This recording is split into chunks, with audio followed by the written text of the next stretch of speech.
Welcome to another Down the Rabbit Hole video. I've done it. I've jumped the shark, personally. You've seen the thumbnail and the title for this video. You already know what's in this package. I got myself a top hat. Now, why do I say I jumped the shark personally on this? Well, ever since I was a little kid, I have had this strange fascination with top hats. Maybe I was Fred Astaire or some similar gentleman dandy in a previous life, but as a little kid, I remember being so enthralled watching old black and white movies and seeing gentlemen in their tuxedos and their monocles and wearing top hats that I just thought, oh, those are so cool! And I don't know, they were just always in the back of my mind. I mean, I really loved Michigan J. Frog from the Warner Brothers cartoons. You all know him, the singing frog. Loved him and his top hat. And although I have mentioned before I have a nut allergy, I've always been particularly fond of the Planters Peanuts guy. Again, because of the top hat and the monocle. I don't understand it. It is a strange fixation I had as a little kid.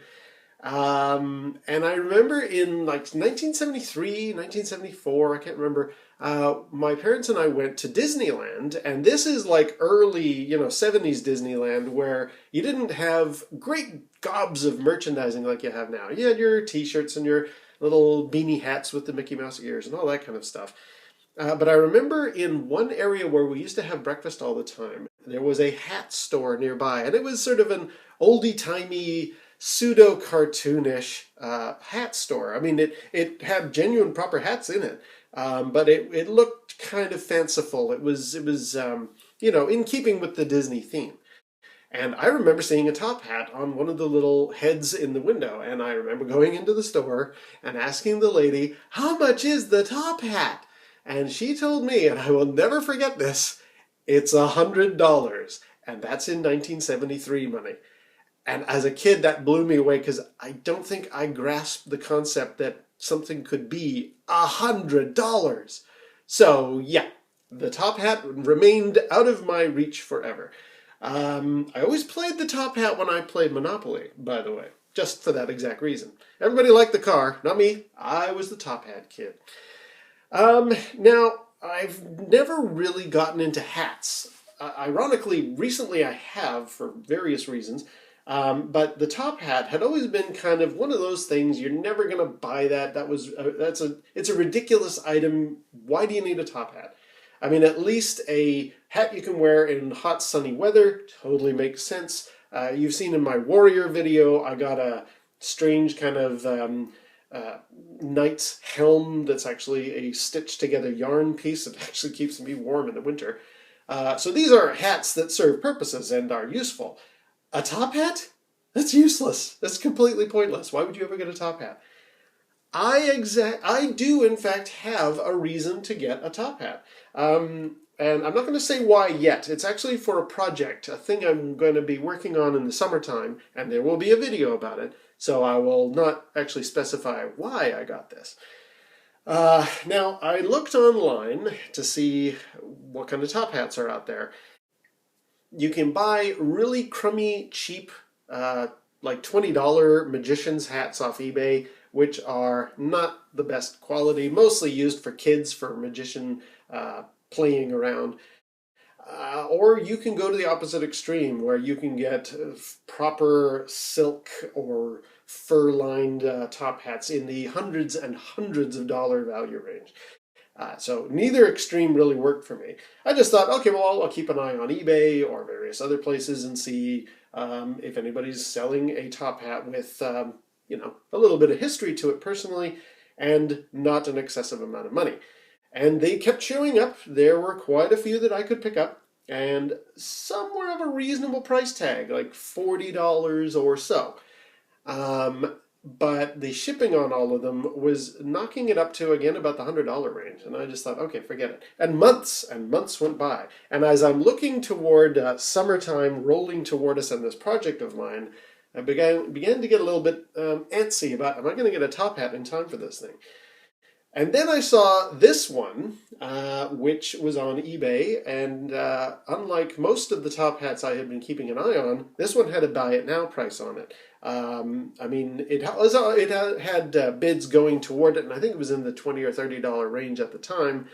But I just thought, you know what? Maybe if I'm going to pull the trigger on this, this would be the one to go for.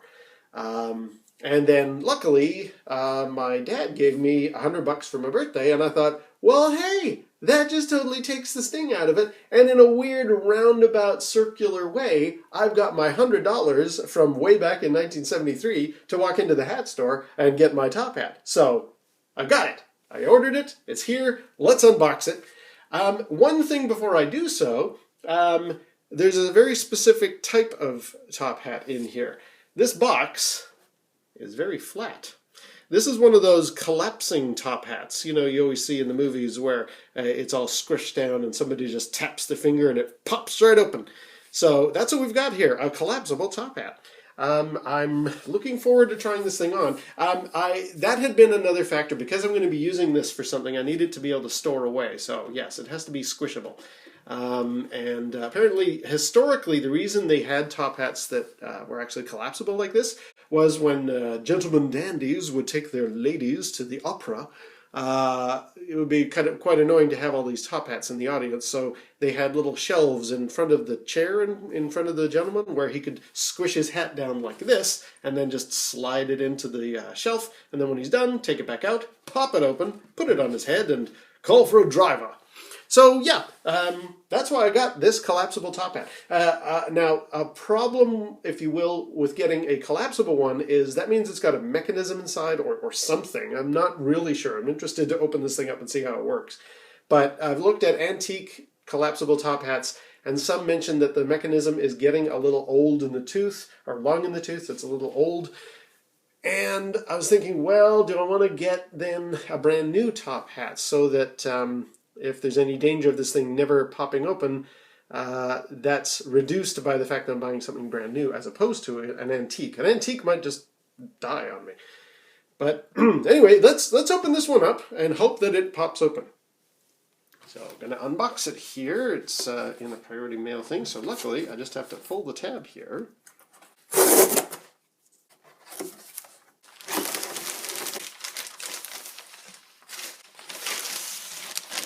And they even saran wrapped it, so that's nice. I guess that's to stop it from popping in transit. A very good job of packing it, I must say. Okay, we're getting down to the last layer here. I'm worried that as I unwrap this thing, it's just going to pop open on me. Okay, there we go. There's the top hat. Wow, it's in really nice condition. Yeah, I'll pop it in a second, but I just want to get a feel. The brim is like very solid. It's not bendy or anything, you know, like a baseball cap or anything like that. I'll hold it up to the camera here. In fact, I'll do a close up in a second. But yeah, no, it's got a good weight to it. This area up here feels really nice. It's good quality. Made by, what does that say? Denardo E.O. Drain Company, Chicago, Illinois. Yeah. Let's put some, I'll do some close-ups here. There we go, just to give you a little bit more of the idea. It's got a nice sheen to it. A little ribbon there. I hope that comes out in the light. And yeah. Here's the label. Oops, upside down. Here's the label. What does that say? Anardo? E-O? It's kind of faded. Now, ooh, okay. Here I can feel corners of something. I guess that's the mechanism. So I guess I'm not going to do it right now, but I guess I push on these and that causes the whole thing to pop open. Because yeah, it's actually in there pretty solidly. So, all right. Let's give it its inaugural pop. So I'm guessing what I need to do then is just push on those things and it should pop open. Ready? 1, 2, 3, blast off. Wow! Oh, man! Oh, that's gorgeous! Look at that! That pops up right away. Oh, that is nice. That is super nice. There you go. That's the proper top hat. I'll do another close-up. There we go. It's got a few little wrinkles in it. I've been again researching this thing, and it does say when not in use, make sure you store your top hat actually open, popped open. So it's okay that this thing has a few wrinkles on it. That's a-okay. That actually works well for the project I have in mind. So here we go. Very sexy. Yeah. Now, how do you squish this thing back down? I guess you just press. Ooh, I'm not too sure. Because I can feel the mechanism inside. Oh, okay. Maybe you give it a slight. Actually, I think you just squash it. Yeah. There you go. You just squash it. I've seen people on YouTube and various other locations. They just sort of press it against their chest and squish it in. So yeah, it just squishes down. And then to pop it back up, we just, there you go. Oh, I love that pop. That's fantastic. All right, now of course we got to try this thing on, and this is going to be the tricky part, the dangerous part, if you will. I have a rather large head, and I was looking at various sizes. This is a 7.5, and since it's from Illinois, we can assume that means 7.5 American.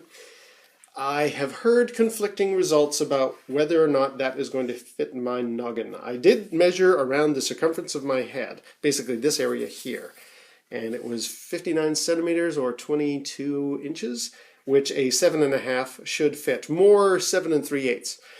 So I went and ordered this one because this is a 7.5 and it should fit.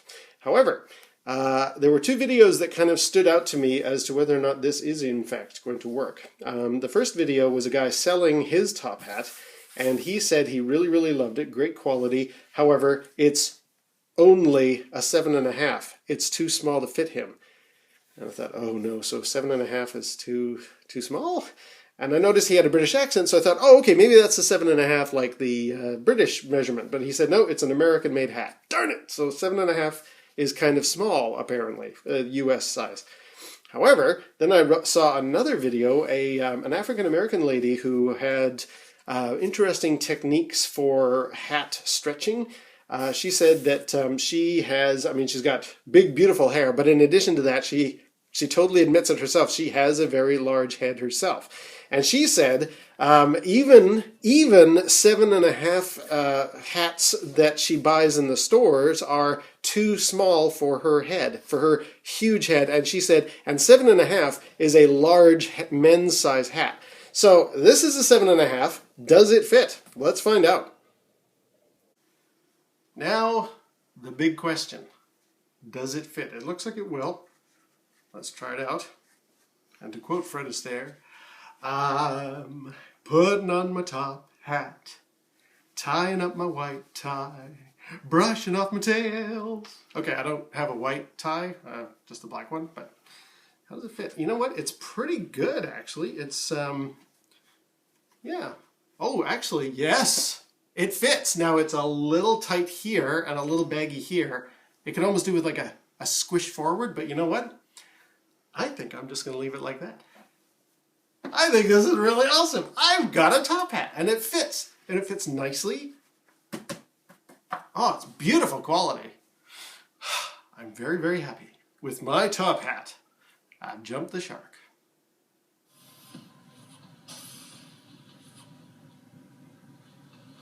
Now, this will be the ultimate test.